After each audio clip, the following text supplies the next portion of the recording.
Hello everyone, welcome to VLearn and welcome back to the course Introduction to the Genetics. In the last class we studied about rediscovery of the Mendel's work. We also studied how Mendel was lucky in selecting the Pisum sativum.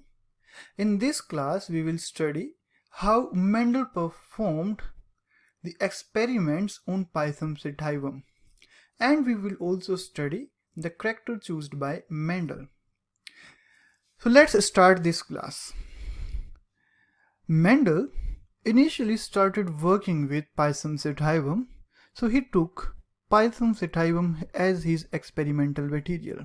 Pisum sativum, that is pea plant, as his experimental material. Initially, he took 34 varieties.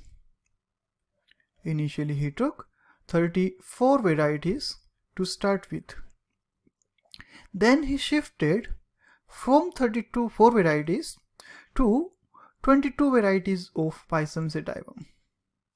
So from 34 varieties, he jumped to 22 varieties. But ultimately, at the last, he continues his experiment with 7 pair of varieties. So he continued his experiment to 7 pair of varieties, whereas he started with 34 varieties. Next, if we talk about characters, he took 7 characters. These characters are well-defined characters. The characters chosen by Mendel were well-defined and discrete character. So all the characters chosen by Mendel were well-defined and discrete character. That means these characters can be easily studied. They are easy to study. He never made anything complicated. He studied only one character at a time. He never messed up with things. And this was also the main reason of the Mendel's success. These 7 pair of characters, we will learn these 7 pair of characters and you will see that how these simple characters were to observe. The first character is stem height. Height of the plant, that is stem height. If we talk about the height of the stem, either it can be tall or it can be dominant or also dwarf. Tall is dominant character, whereas dwarfness is a recessive character. Whereas the other characters are flower position.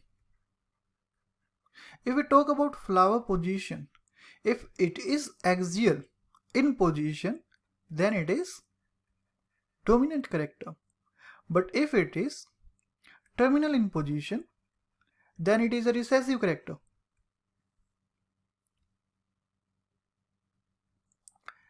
Third character chosen by Mendel was flower color. The color of the flower is either violet or white. If it is violet, then it is dominant character. If it is white, it is a recessive character. Fourth, the fourth character is pod shape. The shape of the pod can be full or it can be constricted.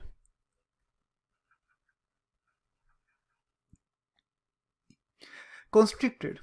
The shape, if the pod shape is like in this manner, then it is said to be constricted.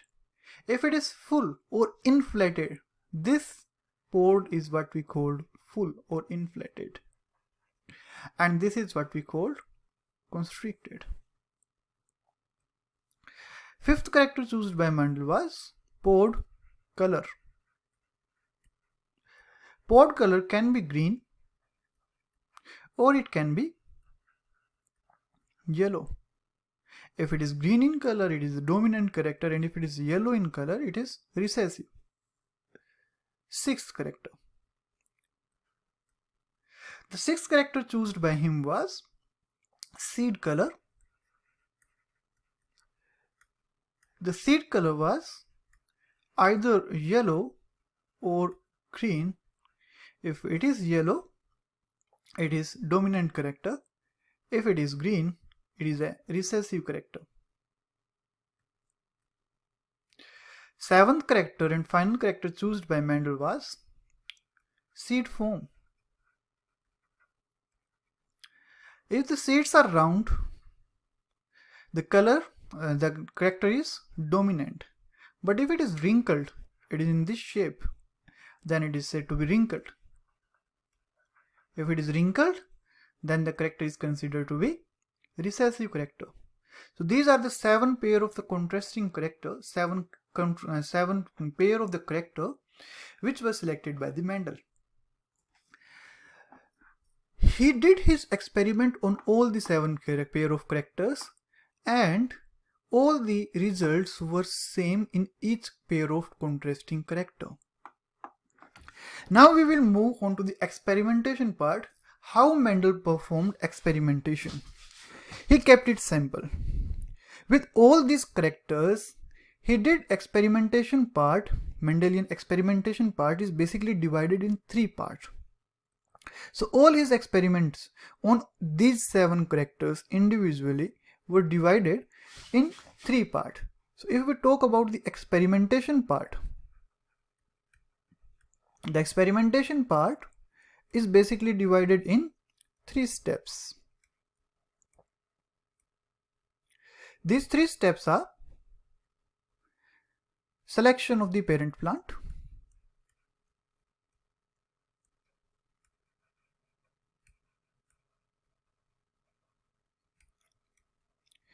he chose the parent plant by using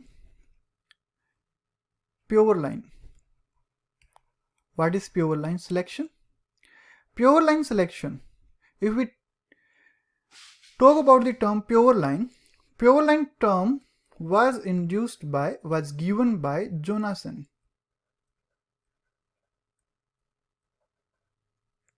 So this term was basically given by Jonassen. The selection of the parent plant was done by the pure line. If we continue with self-fertilization or self-pollination, for many generations, what we obtain is pure line. The final generation obtained by self-fertilization and commencing self-fertilization is what we call pure line. So this is very important. Pure line is obtained by self-fertilization. So this is very important question for your NEET exam. So it is asked in NEET. The second method was the process of cross-pollination. You have chosen your parent plant as a male and female with character such as tallness or dwarfness, and what you did is you transfer the pollen grain from the male flower to the female flower. The third part is the self-pollination.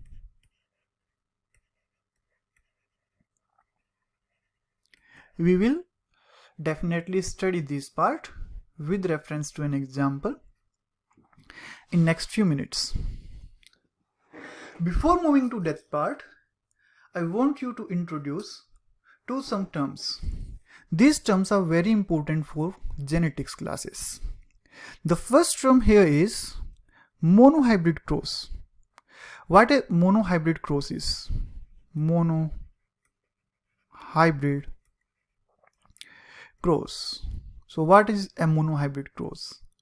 If we talk about monohybrid cross is if we cross between 2 plants. If we cross between two plants, and this cross is with reference to particularly one character, one pair of contrasting character, one pair of contrasting character.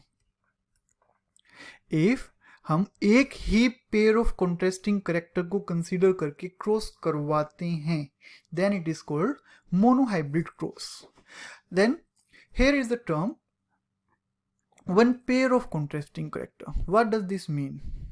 One pair of contrasting character. So pair of contrasting character, I will explain this with an example. Let us consider you are studying the height of the plant. This height is a character.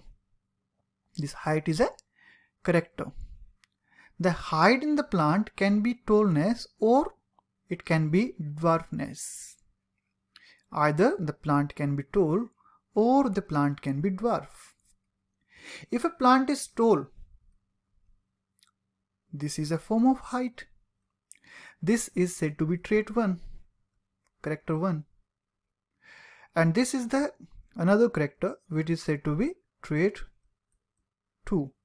Means एक character की, that is एक character, that is height की दो form हो सकती है, tallness and dwarfness. This is trait 1 and this is trait 2. These are two pair of contrasting characters. These are one pair of contrasting characters, sorry. So these are what we called contrasting characters. So tallness and dwarfness are contrasting character for height. Similarly, for all these characters, there are two forms, two traits. If we consider two characters, instead of one, then it is said to be dihybrid cross. If you are considering only one character, then it is said to be monohybrid cross.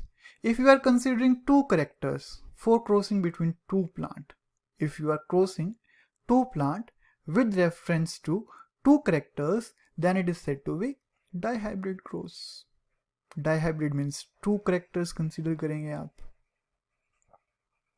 Similarly, if you are considering three characters, then it is said to be trihybrid cross. If you are considering three characters, then it is said to be trihybrid cross. In the next class, we will study how Mendel performed these experiments, and we will also study the principles of inheritance. So next class, we will study principle of inheritance.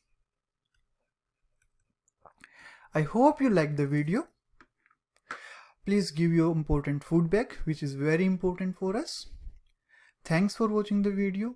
See you soon in the next video.